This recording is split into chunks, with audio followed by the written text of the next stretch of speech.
और उस 1990 में दूसरा सबसे महत्वपूर्ण काम क्या हुआ था?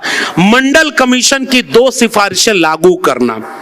और मंडल कमीशन की सिफारिश में पहली सिफारिश थी एजुकेशन, जो गवर्नमेंट एजुकेशन है उसमें 27% रिजर्वेशन और गवर्नमेंट नौकरी में रिजर्वेशन।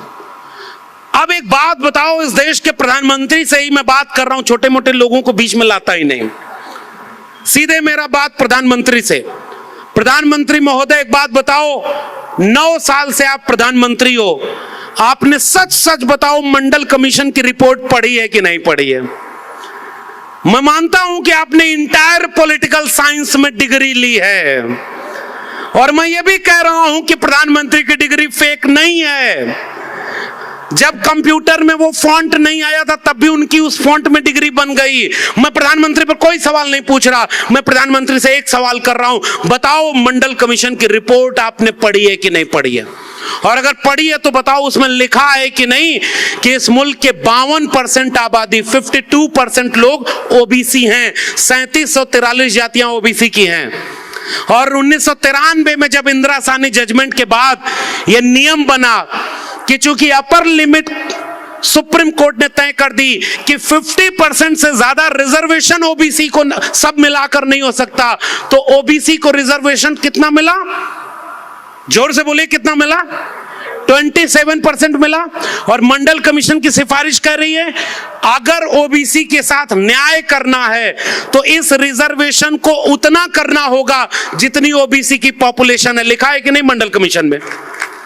अब इस देश के प्रधानमंत्री फकीर साहब मुझे जवाब दें, अगर आप ओबीसी के हितैषी हो तो जैसे ही आपने 10% सुदामा कोटा ईडब्ल्यूएस लागू कर दिया तो 50% अपर लिमिट खत्म हो गई कि नहीं हो गई? बताइए भाई जोर से। अगर 10% सुदामा कोटा समझ रहे हैं ना? सुदामा का कहानी जानते हैं? अरे वो एक गरीब ब्राह्मण एक गांव में रहा करता था। ब्राह्मण गरीब हुआ तो उसके नाम के आगे लिखा गया कि एक गरीब ब्राह्मण था। इस मुल्क के SC ST OBC 90% गरीब बनाए गए और कभी इस देश में उनके नाम के आगे गरीब नहीं लिखा गया, क्योंकि मान लिया गया था कि ये लोग तो ऐसे ही कंगाल लोग हैं। हमारे लिटरेचर में भी हमें अपमानित किया गया। तब मैं इस मुल्क के निजाम से पूछता हूं, अगर आपने 10% ईडब्ल्यूएस रिजर्वेशन लागू कर दिया है तो आज इस देश के प्रधानमंत्री घोषणा करें कि ओबीसी की 52% आबादी को 52% रिजर्वेशन लागू करते हैं। अगर नहीं करते हो तो हम आपको फेक ओबीसी कहते रहेंगे। और अगर 52% रिजर्वेशन लागू नहीं कर रहे तो एक काम और कर लो, जरा गिन लो कि कितने ओबीसी हैं। भाई गिनती करोगे? इस देश में कितनी भेड़ बकरियां हैं आप गूगल करिए तो मिल जाएगा। इस देश में कितने पेड़ पौधे हैं आप गूगल करिए तो मिल जाएगा।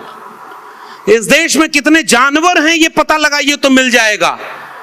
इस देश में कितने SC ST OBC, SC ST की तो गिनती होती है, कितने OBC और अपर कास्ट हैं इसकी जानकारी इस देश को नहीं है। अब एक बात बताइए, जाति जनगणना का मतलब समझा रहा हूं। कुछ लोग कहते हैं कि जाति जनगणना अगर होगी तो जातिवाद बढ़ जाएगा। So cute logic. इस देश का बंटवारा धर्म के नाम पर हुआ कि नहीं हुआ? और 1951 से इस देश की जनगणना में धर्म गिना जाता है कि नहीं जाता है? बताइए जोर से, धर्म गिनते हैं कि नहीं? अरे भाई, जब तक तुमने धर्म के नाम पर दंगाई राजनीति शुरू नहीं की थी तब तक इस देश में धर्म के नाम पर दंगे बहुत कम हुए। दंगे तो तब हुए जब तुमने धर्म की राजनीति शुरू की। गिनने से कोई दंगा और कोई बंटवारा नहीं होता।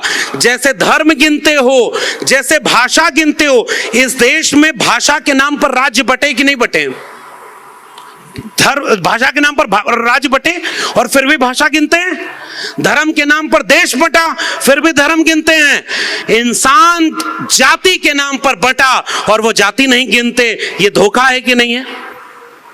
इसलिए हम कहते हैं कि जातियों के गिनने से जातिवाद नहीं बढ़ता, जातियों के न गिनने से जातिवाद बढ़ता है। क्योंकि रोहित वेमुला को जाति पूछ करके सांस्थानिक हत्या की गई। डॉक्टर पायल तड़वी, और अभी हाल का केस है महाराष्ट्र के लोगों, आप जानते हो कि दर्शन सोलंकी नाम का एक लड़का था ना, आईआईटी में पढ़ता था ना, लोग कहते थे कि जब नया भारत बनेगा तो अपने आप जातियां खत्म हो जाएंगी। ये बताओ सबसे अच्छे पढ़े लिखे लोग आईआईटी में होंगे कि नहीं? सबसे अच्छे पढ़े लिखे लोग ये यूनिवर्सिटीज में होंगे कि नहीं? मैं दिल्ली विश्वविद्यालय में हूं और साफ कह रहा हूं, इंटरव्यू में नंबर देने में भी जाति देखी जाती है। इंटरव्यू और वाइवा में नंबर देने में जाति देखते हो, और उसके बाद जाति के नाम पर इतना जलील करते हो कि दर्शन सोलंकी की सांस्थानिक हत्या होती है, तुम जातियां नहीं गिन रहे हो तब भी जातिवाद बढ़ रहा है। मेरा एक सुझाव इस देश के प्रधानमंत्री माने कि वो जाति जनगणना करा दो, और जितनी जिसकी संख्या भारी उसकी उतनी हिस्सेदारी करा दो। ये देखो, तुम्हें कहने की जरूरत नहीं पड़ेगी, जातिवाद खत्म हो जाएगा। बीमारी और हमारे ऊपर तोहमत।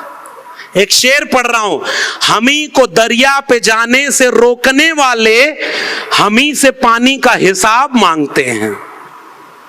कहते हैं कि हम मुल्क को कमजोर कर रहे हैं।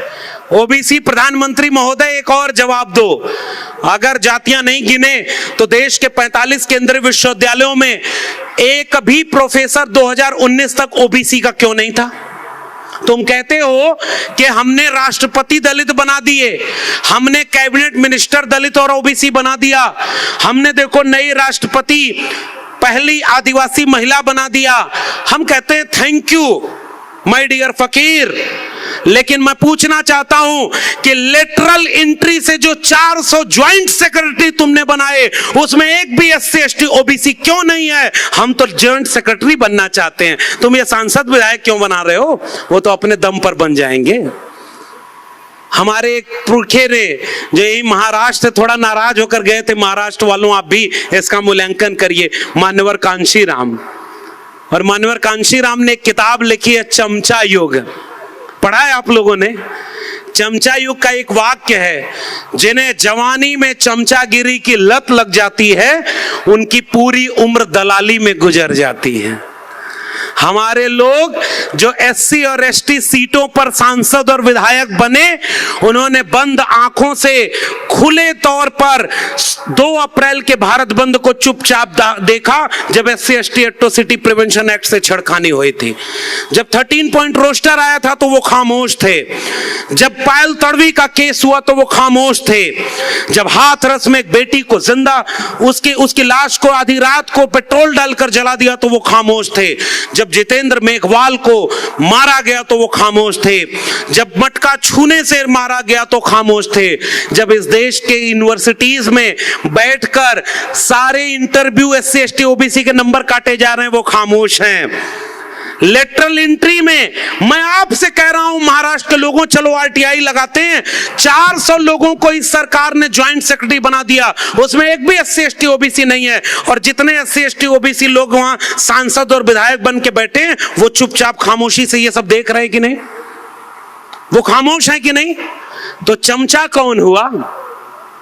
आपके समाज का वोट लेकर के हमारी बर्बादी का नजारा वो चुपचाप देख रहे हैं, और वो देखते हुए हमारे जुल्म और सितम को देख रहे हैं।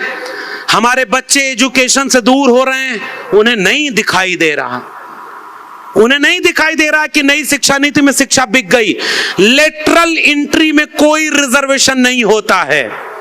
और मैं क्यों बोल रहा था कि फकीर ने पूरा देश बेच करके आपके बच्चों का भविष्य बर्बाद कर दिया? क्योंकि अगर प्राइवेट हो जाएगा सब कुछ तो उसमें कोई रिजर्वेशन है क्या?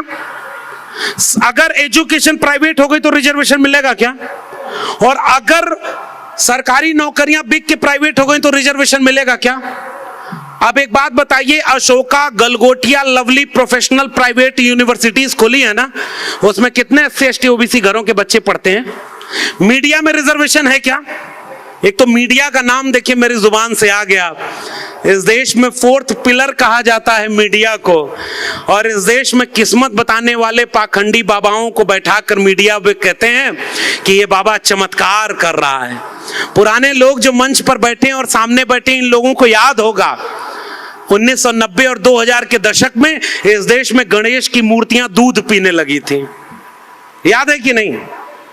मैं जानना चाहता हूं कि वो मूर्तियां आज फिर क्यों नहीं दूध पी रही? प्यास नहीं लगती क्या? भाई पिलाओ दूध। और तब तो सोशल मीडिया भी नहीं था। हमारे उत्तर भारत में रोज धर्म के नाम पर कथाएं हो रही हैं। हमारे यहाँ एक बाबा है, वो क्या कहता है सर, मैं आपको बताऊं, उसकी वीडियो सामने है। वो कहता है अगर आपका बच्चा पढ़ाई करने में कमजोर है और मान लीजिए कोई एग्जाम देने जा रहा है, जिस दिन उसका पेपर है, बेल पत्र लो, उस पर शहद लगाओ और शिवलिंग पर चिपका दो, आपका बेटा पास हो जाएगा। और उसी कथावाचक का अपना बेटा 8वीं क्लास में 2 बार फेल हो गया। ये अपने देश को ऐसे मूर्ख बना रहे हैं। मेरे पिताजी बचपन में एक जादूगर को पकड़े, हम लोग बहुत छोटे थे। वो जादूगर मिट्टी को उठाता था और ऐसे मंत्र पढ़ के कहता था देखो पैसा बना दिया। मेरे पिताजी ने कहा जब तुझे मिट्टी से पैसा बनाने की कला आती है तो जादू दिखाकर पैसा क्यों कमाता है? भाई सिंपल लॉजिक। वो जादूगर मिट्टी से पैसा नहीं बनाता, मिट्टी को आपकी आंख में धूल झोंक कर आपकी जेब से पैसा लेकर चला जाता है और आप कहते हैं कि आप जादू देख रहे थे। इस देश में धर्म के नाम पर आपकी जेब का पैसा लेकर चला गया।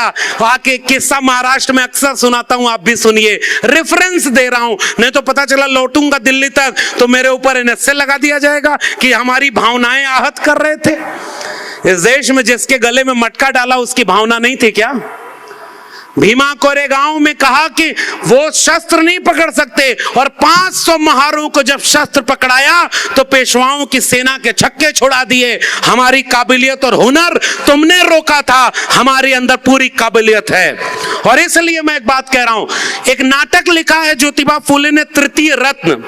और तृतीय रत्न नाटक में क्या लिखा है वो किस्सा जरूर सुनाता हूं, आज के वक्त में सुनाना जरूरी है। अगर ये किस्से हम नहीं सुनाएंगे तो हमारे बच्चे किसी धर्म की यात्रा में जाकर ये भूल जाएंगे कि उनके हाथ में कलम और किताब पकड़ाने वाले पुरखों ने बड़ी मुश्किल से कलम किताब पकड़ाई थी और इस मुल्क के नेता आपके बच्चों के हाथ से कलम और किताब छीन रहे हैं और धार्मिक संसद में नारा लगाते हैं कि हिंदुओं तुम खतरे में हो, त्रिशूल और तलवार रखो। अरे हम बिरसा फुले अंबेडकर पेरियार वाले कहते हैं त्रिशूल और तलवार उन नेताओं को कह दो कि अपने बेटे बेटियों को रखो।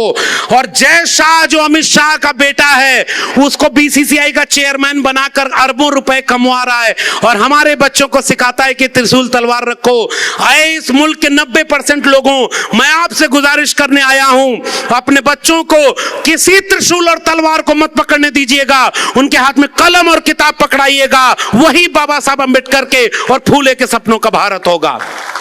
ये हमारे बच्चों के हाथ से कलम और किताब छीनकर उन्हें दंगाई बनाकर 2024 का चुनाव जीतना चाहते हैं और पहले भी चुनाव जीतते आए।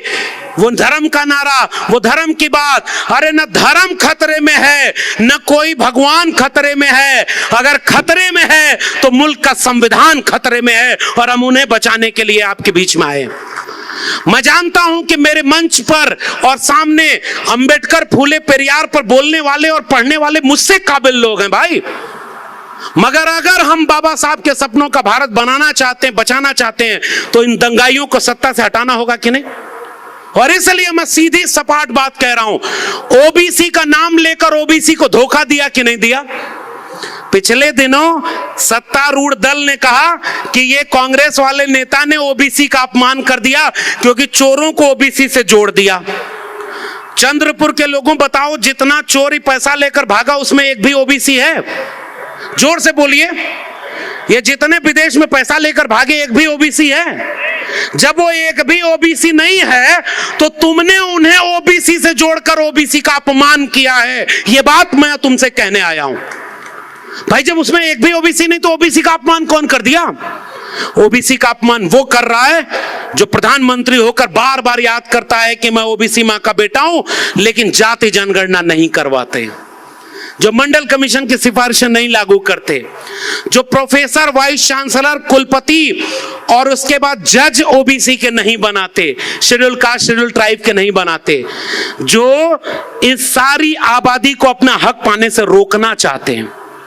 देखो एक बात सुन लो, आप अबर वो सब ये करने में कामयाब क्यों हो गए? क्योंकि आपको धर्म के नाम पर उकसा दिया गया है। एक बात सोचिए, सिलेबस बदला जा रहा है। आखिरी के 2-4 मिनट और लूंगा, मुझे पता है 10 बजे ये कार्यक्रम खत्म हो जाएगा। 2-4 मिनट और कुछ कंटेम्पररी। कमले साहब, दिलीप साहब ने हमें बुलाया है, तो दिलीप साहब ने जोखिम लिया है। 5 मिनट और बोलूंगा बस। अच्छा, चलते हैं। नहीं, बीच में कभी कोई टेस्ट ले लेता हूं कि मेरी बात सही जा रही है कि नहीं जा रही। सिलेबस बदलने का किस्सा सुना आपने कि मुगलों का इतिहास नहीं पढ़ाएंगे? सुन रहे ना? अब सिलेबस में क्या लिखा जाएगा? महाराणा प्रताप बहुत बड़े योद्धा थे। विद्यार्थी पूछेगा कैसे, तो उन्होंने वो लिखेगा, टीचर पढ़ाएगा क्योंकि उन्होंने हल्दी घाटी का युद्ध लड़ा था। विद्यार्थी पूछेगा किससे, तो कहेंगे अन्याय से। फिर विद्यार्थी पूछेगा नहीं मतलब किसके खिलाफ लड़े थे, तो टीचर बोलेगा जुल्म के खिलाफ लड़े थे। तो विद्यार्थी कहेगा नहीं जुल्म कौन कर रहा था, तो टीचर बोलेगा एक राजा कर रहा था।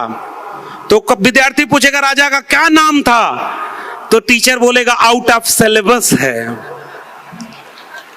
आप समझिए, अरे भाई आप महाराणा प्रताप का इतिहास पढ़ाओगे बिना मुगलों से? अरे भाई लड़ाई कौन लड़ा?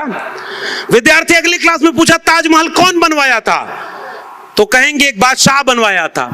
कहे क्या नाम था? कहा आउट ऑफ सिलेबस। आप क्या बनाना चाहते हैं इस देश को? किताबें तो हम चाहते हैं कि गोडसे, गोलवलकर और हेडगवार की भी किताब पढ़ें ताकि उनको उनकी भाषा में जवाब दें। हमारे पुरखे ने पहले मनुस्मृति पढ़ी और उसके बाद मनुस्मृति जलाई और उससे बेहतर किताब लिखी एनिहिलेशन ऑफ कास्ट, जाति का विनाश, और उसके बाद बाबा साहब ने, डॉक्टर अंबेडकर ने संविधान लिखा। हम कहते हैं कि सबको पढ़ने तो दो कम से कम, और जब पढ़ने दोगे तो ज्योतिबा फुले का एक नाटक पढ़ने दोगे। मैं रेफरेंस से बात कर रहा हूं। ज्योतिबा फुले एक नाटक लिखे हैं जिसका नाम है तृतीय रत्न। आज की चुनौती, और ये चुनौती केवल ओबीसी की नहीं है, ये चुनौती शेड्यूल कास्ट, शेड्यूल ट्राइब और किसान, कमेरा, कुनबी जातियों की भी है। उस नाटक में महात्मा फुले एक बात कहते हैं। एक आदमी बहुत परेशान था और वो जब गया तो परेशान होकर उस जमाने में किसके पास गया? वही मुखत से जाते ब्राह्मण है भाई, देवता का अवतार जो यहां था। राजा को ब्राह्मण ने कहा कि राजा देवता का प्रतिनिधि है, तो राजा ने ब्राह्मण के लिए कहा ये खुद देवता के अवतार हैं, दोनों मिलकर के प्रजा को गुलाम बनाए। राजा रानी के पेट से पैदा होता था, बाबा साहब के संविधान के बाद कोई राजा रानी अब पेट से पैदा नहीं होता। और मंडल कमीशन लागू करते समय विश्वनाथ प्रताप सिंह ने लाल किले के भाषण से कहा था मैंने एक ऐसे बच्चे को जन्म दिया है जिसे मां के पेट में वापस नहीं ले आ सकता।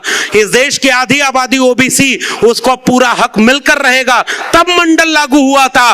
और बताओ इस देश के प्रधानमंत्री मंडल के खिलाफ कमंडल लेकर यात्रा करने कौन निकला था? इस देश में मंदिर के नाम पर दंगा करने वाले लोग कौन थे? याद है ना आपको? मंडल के विरोध में कमंडल। और उस रथ यात्रा का संयोजक कौन था? वही जो बचपन में भगवा झंडा जब तालाब में गया तो बाल नरेंद्र को दिखा कि भगवा का अपमान हो रहा है, तालाब में बाल नरेंद्र कूद गया और भगवा झंडा ले आया, उसके साथ मगरमच्छ के बच्चे को भी दबा के ले आया।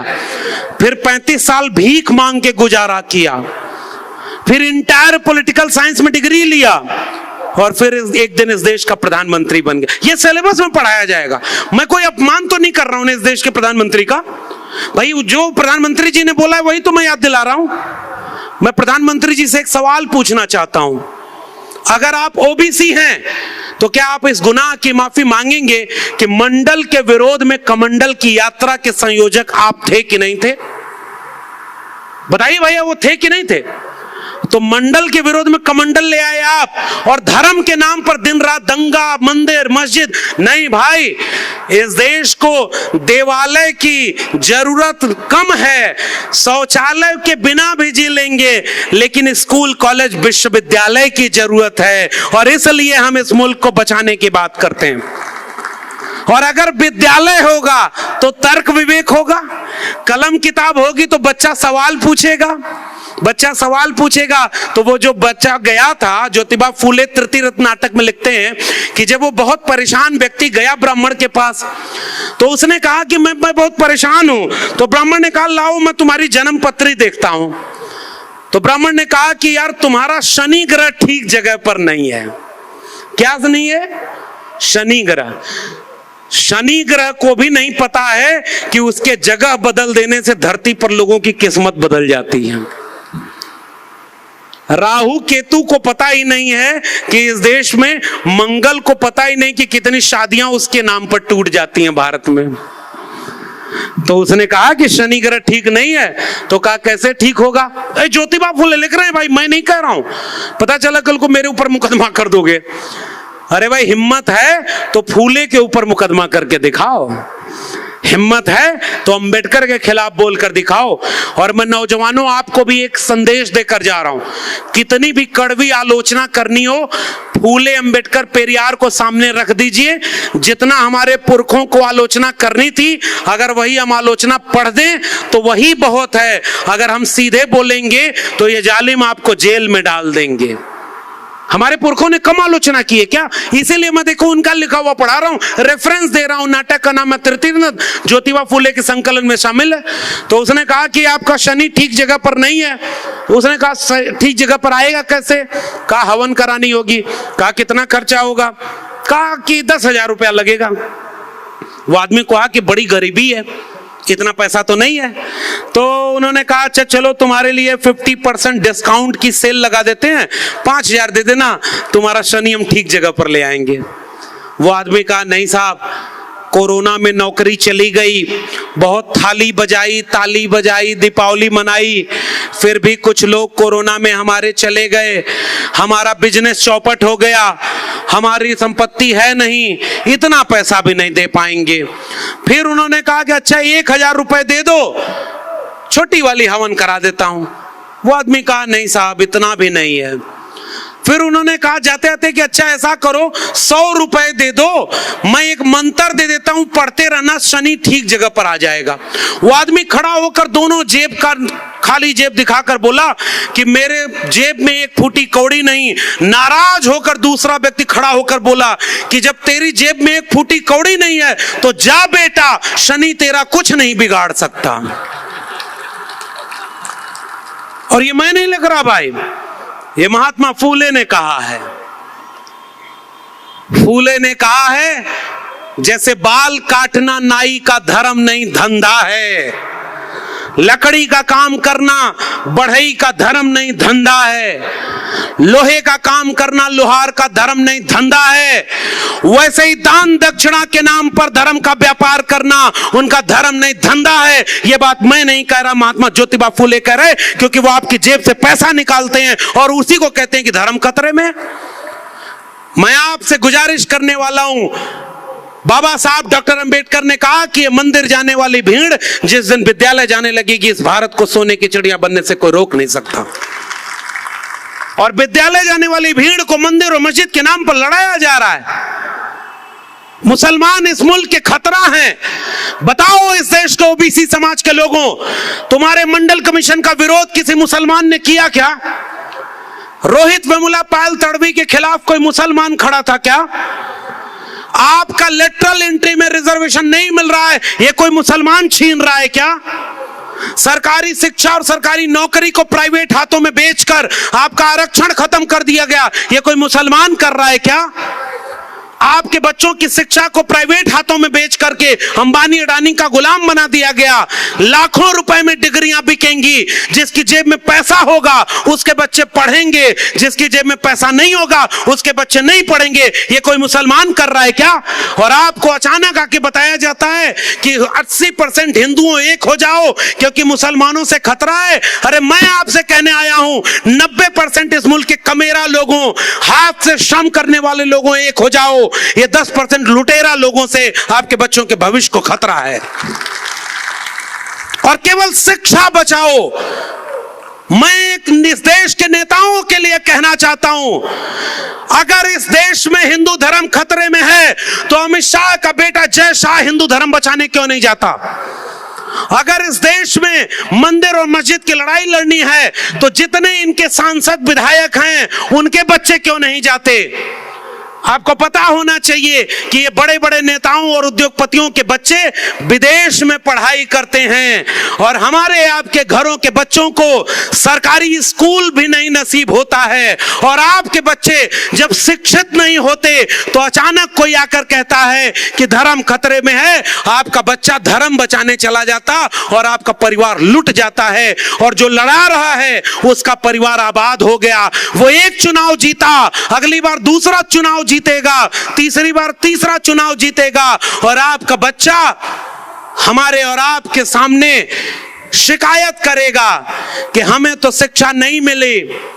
तुम जब थे 2023 में बहुजन समता पर्व मना रहे थे तब तो अंबेडकर और फूले को याद कर रहे थे ना? तब तो तुम्हें पता था मंडल कमीशन क्या है, उसका लाभ लिए थे कि नहीं? भारत के संविधान का लाभ लिए थे कि नहीं? सरकारी शिक्षा और सरकारी नौकरी का लाभ लिए थे कि नहीं? और तुम्हारे पुरखे लायक थे तो तुमने सबका लाभ लिया और तुम्हारी आंखों के सामने स्कूल कॉलेज विश्वविद्यालय बर्बाद किया गया, तुम्हारी आंखों के सामने आरक्षण खत्म किया गया, तुम्हारी आंखों के सामने ओबीसी की जाति जनगणना नहीं कराई गई, तुम्हारी आंखों के सामने मंडल के सपनों को चकनाचूर कर दिया गया। तुम क्या कर रहे थे? हम केवल ये कहेंगे कि हम बिरसा फुले अंबेडकर की जयंती मना रहे थे? नहीं साहब, पीढ़ियां में माफ नहीं करेंगे। इसलिए क्रांति का वक्त है चंद्रपुर महाराष्ट्र के लोगों। ये अगले चंद महीने जो बचे हैं ना, अगर उसके बाद 2025 में इसी नागपुर का ये सांस्कृतिक संगठन अपना 100वां साल मनाएगा, जिसके जहन में भारत का संविधान नहीं मनुस्मृति है, ये साफ अपने लोगों को बता दीजिए। और मनुस्मृति में राम राज्य में शंबूक मारा गया, किसी गुरु द्रोणाचार्य ने एकलव्य का अंगूठा मांग लिया, हमारे पुरखे शिकार होते गए। 2023 के लोगों, नए वक्त के द्रोणाचार्य एससी एसटी ओबीसी और माइनॉरिटी के लोगों का अंगूठा नहीं काट रहे, पूरा का पूरा हाथ काट रहे हैं ताकि उनको शिक्षा और रोजगार न मिल सके। और इसलिए धर्म के नाम पर दंगा का माहौल बनाया गया। आज भी द्रोणाचार्य जिंदा हैं और इसलिए हम आपसे कहने आए हैं, आरक्षण इसलिए नहीं था कि एकलव्य कमजोर था, आरक्षण इसलिए था क्योंकि द्रोणाचार्य दोहरा चरित्र वाला था, उसने हमारी मेरिट को नहीं चेक किया। और याद रखो, मैं जाते जाते गुजारिश कर रहा हूं, एक बड़ा पसंदीदा शायर है मेरा, वो लिखता है कि लौटाएंगे वह सारा तुम्हें सूद के समेत, हम पर तुम्हारे जुल्म का जितना उधार है, ताकत तुम्हारे पास अगर है सितमगरों तो अपने पास भी बिरसा फूले पेरियार है। और हम ये लड़ाई लड़ते रहेंगे भले ही हम अकेले रहें। और चलिए आज से क्रांति का आगाज करें। आज बीपी मंडल की शहादत दिवस के दिन इस देश के आधी आबादी के ओबीसी समाज के लोगों, किसी और के लिए मत लड़ो। पहला काम ये करो कि ये 3743 जातियों में जो तुमको एक करके गए बीपी मंडल, उन्होंने कहा था कि 52% आबादी को 52% रिजर्वेशन मिलेगा। चलो गांव गांव चलते हैं और कहते हैं कि अगर जाति जनगणना नहीं होगी तो जनगणना नहीं होने देंगे, क्योंकि हमें बताओ कि हमारी आबादी कितनी है और हमारी शिक्षा और रोजगार हमारे पास कितना है। और दूसरा मुद्दा, चलो गांव गांव चलें ओबीसी समाज के लोगों, दूसरा मुद्दा आप अपने एजेंडे में रखिए कि 10% ईडब्ल्यूएस रिजर्वेशन लागू हो गया है तो 50% की अपर लिमिट खत्म हो गई है। 52% आबादी को 52% रिजर्वेशन मिलना चाहिए, इसके बिना जो इसका विरोधी हम उसे वोट नहीं देंगे। तीसरा मुद्दा, सरकारी शिक्षा सरकारी संपत्ति को अगर प्राइवेट हाथों में बेच रहे हो तो मंडल कमीशन की सिफारिश कहती है प्राइवेट सेक्टर में भी रिजर्वेशन लागू होना चाहिए। चलो प्राइवेट सेक्टर में भी हम रिजर्वेशन लेंगे। अरे भाई, प्राइवेट सेक्टर जैसा कुछ होता है क्या? अंबानी और अडानी को 10 लाख करोड़ रुपया लोन दे दिया। 10 लाख छोड़ो, 1 लाख रुपए लोन देकर के दिखाओ, बैंक वाले आपका चप्पल घिसा देंगे। और प्रधानमंत्री का दोस्त है तो लाखों लाख करोड़ रुपए का लोन दे दिया, दुनिया का दूसरा अमीर आदमी बना दिया। कहा था हवाई चप्पल वाले को हवाई जहाज में उड़ाएंगे, हवाई जहाज बेच दिया। हवाई चप्पल वाला नीचे देखा तो हवाई चप्पल भी बेच दिया। आपको सपने दिखाए बड़े और आपकी संपत्ति को लूट लिया। मंडल कमीशन की रिपोर्ट कहती है अगर 1 रुपए भी सरकार का लाभ किसी संस्थान ने लिया है तो वो प्राइवेट सेक्टर नहीं है, वो पब्लिक सेक्टर है। गांव गांव चलिए और बताइए कि प्राइवेट सेक्टर में भी रिजर्वेशन होना चाहिए। इस मुल्क के 90% SC ST OBC अगर जिस भी जगह पर नहीं है तो भारत का संस्थान होगा क्या? लेटरल एंट्री बंद होनी चाहिए। अगर लेटरल एंट्री बंद नहीं होगी तो आप नीचे से IAS बनोगे, ऊपर तक पहुंच नहीं पाओगे। और ऊपर से वो लोग लेटरल एंट्री से ज्वाइंट सेक्रेटरी बनाकर RSS वालों को बिठा रहे हैं आपके देश को, भविष्य को बर्बाद करने के लिए। साफ बोलकर जा रहा हूं, कोई लाग लपेट नहीं है। वो शाखा से निकले हुए लोग वहां बैठ करके पूरे देश को बेच रहे हैं। तो लेटरल एंट्री में अगर रिजर्वेशन नहीं है तो आपके लोग होंगे क्या? प्रमोशन में रिजर्वेशन मंडल कमीशन की अगली मांग थी। चलो इस देश के लोगों को कहें कि प्रमोशन में भी रिजर्वेशन लागू करना चाहिए। और आखिरी बात, कोई अगर आपसे कहे कि जाति जनगणना OBC का सवाल है तो उससे कहिएगा नहीं भाई, केवल OBC नहीं, इस देश के अपर कास्ट को भी गिनो। हम भी जानना चाहते हैं कहीं ऐसा तो नहीं कि कुछ लोगों की आबादी 2 से 3% है और 90% वकील, जज और प्रोफेसर वही 3% मुखत से जाते तो नहीं बने हुए हैं। इसलिए सबकी गिनती होगी तभी जाति जनगणना होगी। केवल OBC की गिनती मत कराइएगा, क्योंकि OBC की गिनती करने से पूरा आंकड़ा नहीं आएगा। मैं जानना चाहता हूं कि वो 1% लोग कौन है जिन्होंने 40% लोगों पर संपत्ति कब्जा किया हुआ है। और इसलिए हमें विरासत में बहुत गम मिला है। हमारा एक शायर कहता है विरसे में हमें ये गम है मिला, इस गम को नया क्या लिखना, जुल्मत को जिया, सर को सबा, बंदे को खुदा क्या लिखना। आज कुछ लोग खुदा बने बैठे हैं। और मैं ये बात कहते जा रहा हूं, सुबह का चढ़ता ये सूरज शाम को ढल जाएगा, जो बुझा बैठा है आरिफ वो दिया जल जाएगा। वक्त के दरिया में तुम तूफान आने तो दो, कौन कितने पानी में है सब पता लग जाएगा। एक बार जागने तो दो इस मुल्क के 90% लोगों को। चंद्रपुर के लोगों, आपसे विदा लेते हुए केवल एक बात आखिरी, अगर शिक्षा नहीं बची, अगर रोजगार नहीं बचा, कलम और किताब हार गई तो तलवार और त्रिशूल जीत जाएगा। तलवार और त्रिशूल जीतेगा तो संविधान हार जाएगा। संविधान हारेगा, हमारे बच्चों का भविष्य खत्म हो जाएगा। हमारे बच्चे गुलाम पैदा होंगे और गुलाम ऐसे गुलाम होंगे कि पता नहीं फिर कोई फूले अंबेडकर पेरियार आएगा या नहीं आएगा। जब फूले काम कर रहे थे तो अकेले रहे होंगे।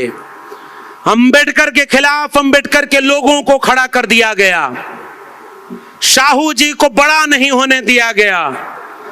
बीपी मंडल के खिलाफ कमंडल वाले आ गए, फिर भी हमारे पुरखों में दम था, वो लड़के हमें इतना कुछ सौंप गए। हम जाएंगे, हमारी आवाजें बहुत कम हैं। हम जानते हैं कि हमारी आवाजों को बहुत दूर तक नहीं सुना जाएगा। हम जानते हैं कि जागरूक लोग इस पंडाल में बैठे हुए हैं। इस 14 अप्रैल के बाद जाएंगे, थोड़ा थोड़ा काम करेंगे, लेकिन इस मुल्क को सांप्रदायिकता की आग से पता नहीं बचा पाएंगे कि नहीं। मुझे अफसोस होता है कि शायद हम कमजोर पड़ते जा रहे हैं। मुझे अफसोस होता है कि जालिम की ताकत बढ़ती जा रही है। मुझे अफसोस होता है कि हमारे लोग जालिम का साथ दे रहे हैं। मुझे अफसोस होता है कि ओबीसी, एससी, एसटी के लोग अपने बच्चों का भविष्य खत्म होता देखकर भी नहीं समझ पा रहे। मुझे अफसोस होता है कि मुल्क में नफरत की आग बढ़ाई जा रही है। चंद्रपुर के लोगों, आपने मुझ जैसे एक नाचीज को बुलाकर इतना सम्मान दिया। मैं जाते आते कोई गुजारिश करके जा रहा हूं, हम में कुछ नहीं है। कल और आएंगे नगमों की खिलती कलियां चुनने वाले, हमसे बेहतर कहने वाले, तुमसे बेहतर सुनने वाले, मगर ये कहने सुनने का मंच 2025 के बाद बचेगा कि नहीं बचेगा?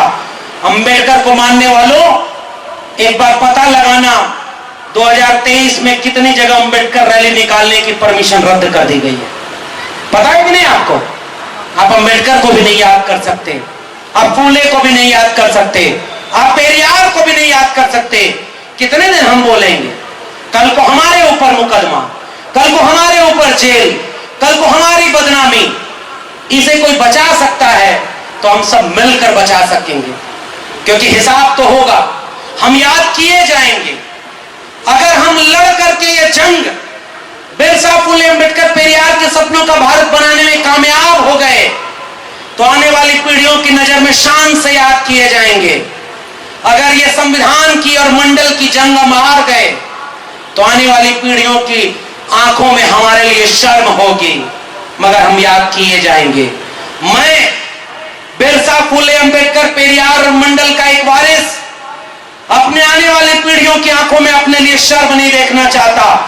इसलिए इनके मुकदमे और जेल से नहीं डरा और नहीं डरते हुए आपसे वादा करते हुए जा रहा हूं कि मंडल की लड़ाई, संविधान की लड़ाई आखिरी वक्त तक लड़ते रहूंगा। और आपसे भी गुजारिश करके जा रहा हूं, वक्त बहुत कम बचा है।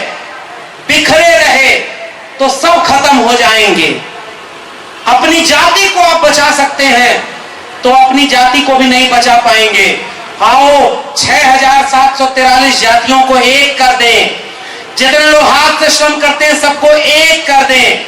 जितने लोग मोहब्बत चाहते हैं इस मुल्क में, जितने लोग भारत के संविधान से मोहब्बत करते हैं, उन सबको एक माने। और आओ इन थोड़े से लोगों के खिलाफ बिरसा, फुले, अंबेडकर की लड़ाई को आगाज करें।